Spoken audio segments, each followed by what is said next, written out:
Friends, welcome back to my channel and welcome to my tour of Madrid, Spain. I completely fell in love with Madrid. The energy in the city is so electric. The soccer culture out there is amazing. The people are amazing. The food's amazing. So it's one of my favorite cities in the world. I'm really excited to take you guys on a tour of it. Super quick before we start, the first 8 or so minutes of this video are very heavily soccer focused. So if you're not super interested in that, then skip to the timestamp and you'll get more of the city, more of the shopping, all that kind of stuff.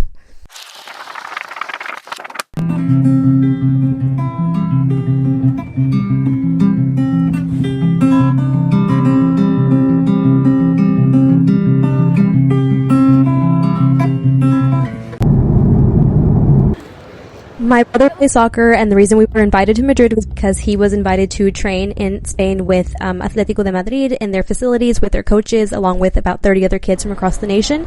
So that's why we were there. Day one, we just took a walk through the city and did a little market shopping, and the next day we took Gabriel to meet up with his group. The camp surprised us with VIP tickets to see my favorite soccer team's game, which is Atlético de Madrid, if you know me.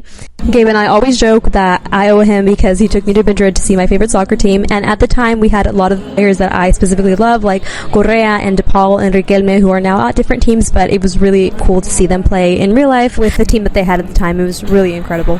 In the VIP section, they had a really amazing selection of vegan food, which I was surprised by. Then we just hung out as a family and watched the game. They won 5-0 that day. Another reason that this trip is just so extra special for me was that we got to take my grandpa, who at the time was 90 years old. He's about to turn 93. So it was really, really cool to see a game with him live in Spain, because he's the reason my dad plays soccer, the reason that my brother played soccer. So it was really cool to experience. So day 2 was obviously just amazing to be able to see my favorite La Liga team with my parents and my grandpa and my siblings. It was just incredible. Was specifically super happy about winning, and he came into the stands and gave one of the fans his jersey, which is really cool to see. Afterwards, we headed back into central Madrid on the street Gran Via. It is essentially Spanish Broadway, so there's a bunch of stuff to do on there. There's a lot of restaurants, a lot of shops. We went to La Liga 29, which is now closed down, but at the time it was a sports bar. They had really good burgers, and then we just did some shopping and a little bit of sightseeing around the city.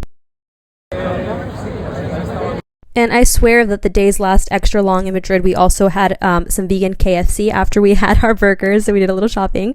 Day 3, we met up with Gabe's group, and if you want to know the event company we went with, it's called Firmament Sports. They were incredible. They are a soccer-focused event company. I highly, highly recommend them.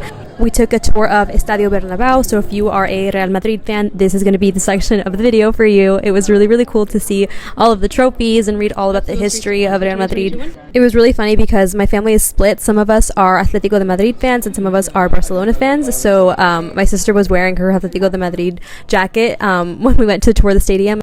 And one of the event coordinators was like, you might want to take that off before we go inside the Bernabéu. And I'm really glad that she did. Those are the 3 most historic teams of Madrid, so they all obviously are very competitive towards each other. So it obviously wasn't good for her to be wearing the opposing team's merch that day. In the evening, we got to go watch Fernando Torres coach the U19 team. If you don't know who he is, he's also referred to as El Niño. He played for Atlético Madrid, he played for Liverpool, Chelsea, AC Milan, and he now coaches the U19 team. Actually, in 2024 he did. Now I think he coaches the B team for Atlético Madrid. So it was an amazing experience to watch him coach and to watch his U19 team play. They also won 5-0, so both teams, it was really crazy that both teams won 5-0.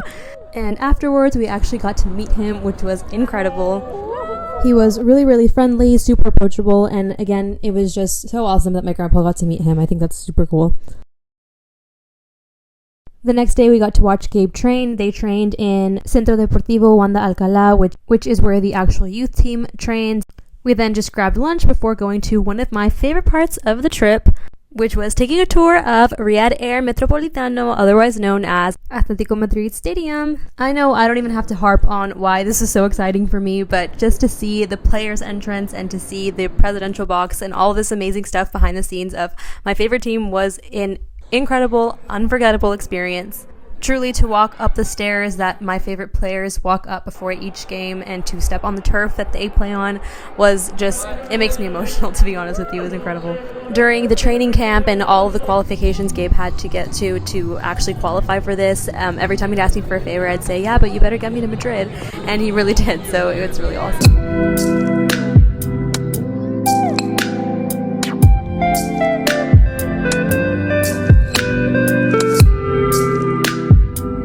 Once we wrapped up, we headed to one of my favorite restaurants in Madrid, which is Mad Vegan. And this video of my dad coaching Gabe is just really special to me because the amount of work that they put into getting there was incredible. So to actually see them in real life after training in Texas for so long in Madrid, it was just an unforgettable experience. And honestly, I have my days a little mixed up here, but one of the restaurants I also really loved was Ramen Shifu. On this day, it was really windy, so it was a really nice cozy bowl of soup. The next day, we got to watch Rayo Vallecano train in their facilities. If you know Falcao, or also known as El Tigre, he is a Colombian soccer player and he played on the team at the time. We got to give him a wave and my brother was able to meet him because they were part of the press afterwards. Just another 10 out of 10 experience from Firmament Sports. Afterwards, we went back to Gran Via and we did a lot more shopping and sightseeing of the city. We went to Primark, which at the time was only a European company. It was like a 7-story building. They have one in the US now as well. And then we went to have lunch at my favorite restaurant in all of Madrid, which is Frutas Prohibidas. This restaurant was incredible. I cannot even begin to describe the amount of flavor and everything that they did, especially in their desserts, like the passion fruit cheesecake, the red velvet cake. Everything was amazing. And back to the training camps we went. We watched Gabe train a little more, and then we had Vega pizza for dinner. This one was a stop we went back to like 3 or 4 times after this. It was really good. They had really good pizza, really good desserts, and a really random thing that I love about Madrid, which I'm pretty sure if you're local to Madrid, this is not cool to you at all, but Via, which is a market in Spain, they have fresh orange juice. They have amazing produce and fruits, so I love going there. I think we went every single day of the trip. We also took Gabe to get a haircut at the end of the day. The next day, we took a walk starting at the incredibly historically important Puerta de Alcalá. It's a huge part of Spanish history, and we took a walk through Retiro Park. And this was the last day of Gabe's training. He got his certificates, and we all just celebrated him doing such a good job. In this clip, we're singing Luis Miguel, but I will spare you my very off-key singing. The next day, we checked out of the current hotel that we were staying at and checked into our condo. I have the exact address of this condo, but I will put the adjoining streets because if you are ever in Madrid, I 100% recommend that you guys get this one. It's right on the corner of Gran Via, so there is a lot to do all around it, and it has really, really long hallways, and I did end up getting lost at one point, but I found my way back. But like I said, it's super close to everything, so I was able to walk down to the market really easily and come back up, grab food. And we just did a lot more shopping and went to Sanissimo Vegano, had a real-life Krabby Patty, essentially. And the next morning, my mom made breakfast, and we listened to my grandpa's stories.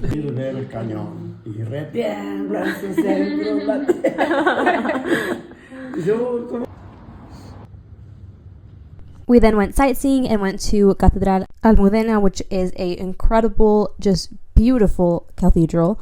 My grandpa is Catholic, so again, another really amazing experience to have with him. We then went walking and looked at some more historical landmarks. The architecture in Spain is just obviously so gorgeous, especially the palace and the cathedral. I just am in awe every single time that I see these videos again.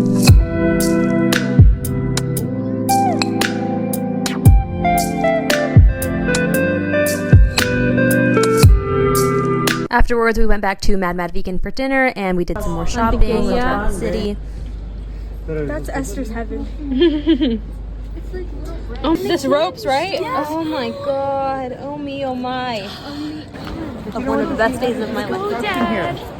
Mom, can I see really quick? I don't know. The next morning, we took a bus tour to Toledo, España, and it's just a really beautiful, quaint, historical part of Spain. It is known as the city of 3 cultures, and the architecture actually reflects the significance of that. The palace was altered and restored many times by different rulers, so they have a lot of different styles of architecture in the building, which reflects not only how long it took to build it, but how many different architectural periods it went through during its design. Toledo is just such a beautiful city, and the drive between there and Madrid is amazing. We also had some vegan paella there, which they were really nice to accommodate us, because obviously paella is usually made with seafood, so it was really kind of them to make us a vegan one. We started wrapping up the trip on this day, so I did in fact cry at the sunset, but I will not put a video of that in there. Once we were back in Madrid, we went to go see a flamenco show, which was incredible.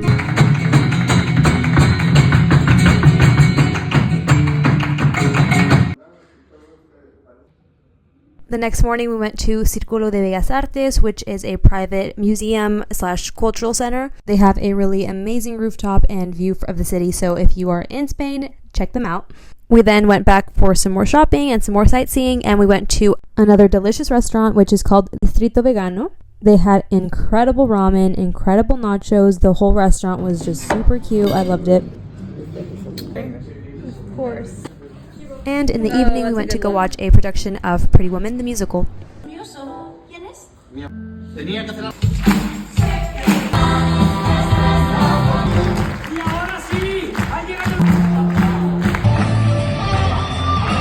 And that wraps up my tour of one of my favorite places in the world. I hope you guys liked the video. If you decide to go to Madrid and you have any questions, please feel free to ask me. I am happy to answer any questions. Thank you for watching, and goodbye.